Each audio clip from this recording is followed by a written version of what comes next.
Para responder esta pregunta debemos leer esta historia titulada El hombre de la gorra marrón.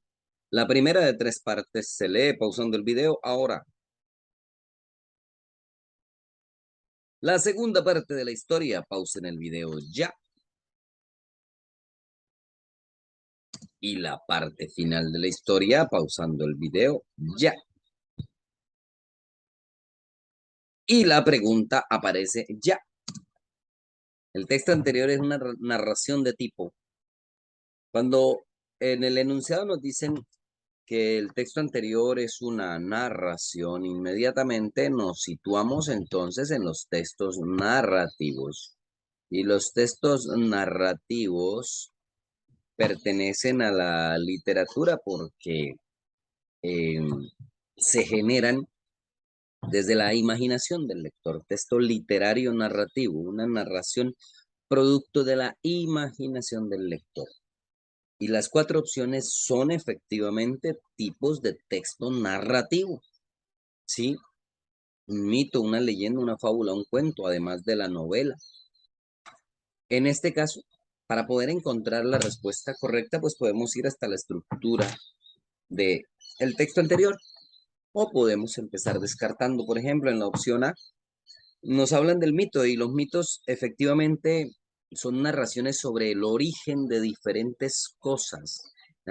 Incluso hay un mito sobre el origen de los sentimientos en las personas, origen del universo, origen del planeta, origen del hombre, origen de una montaña, de un río, de una cueva, de un volcán, de una meseta, etcétera.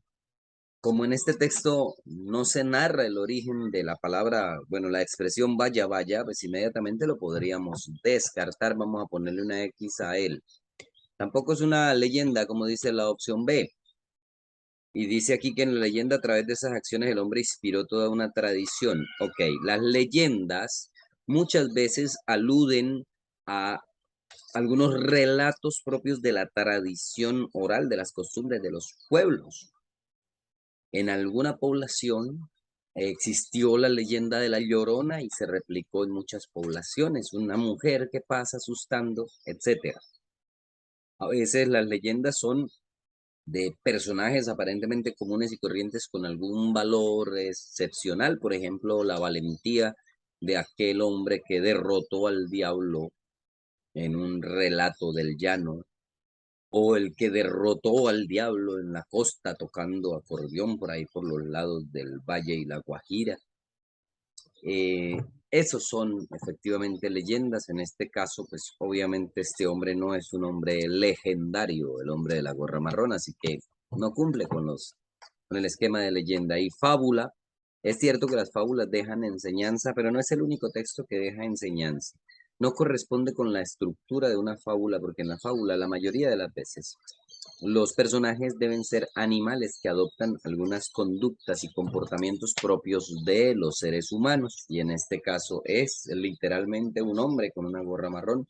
No hay esa personificación de animales y tampoco en la parte final tiene como intención dejarnos un mensaje a manera de reflexión o enseñanza que conocemos en la fábula como moraleja. No existe la enseñanza moral en este texto. Es un cuento. ¿Por qué?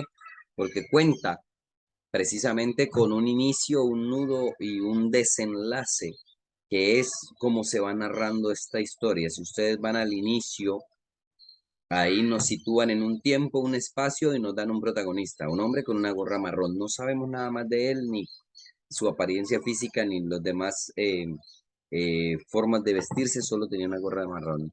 Y empiezan a describir una serie de situaciones que suceden, dándole cuerpo al cuento, como el nudo de la historia. Todo esto al final le trae complicaciones y por eso se llama nudo, porque es donde la historia tiene como un enredo. Si fuera plana no tendría sentido.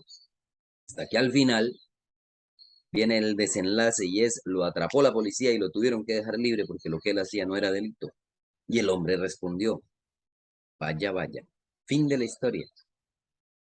Este es todo el esquema propio de un cuento. Así que este texto narrativo efectivamente es un cuento, como dice la opción D.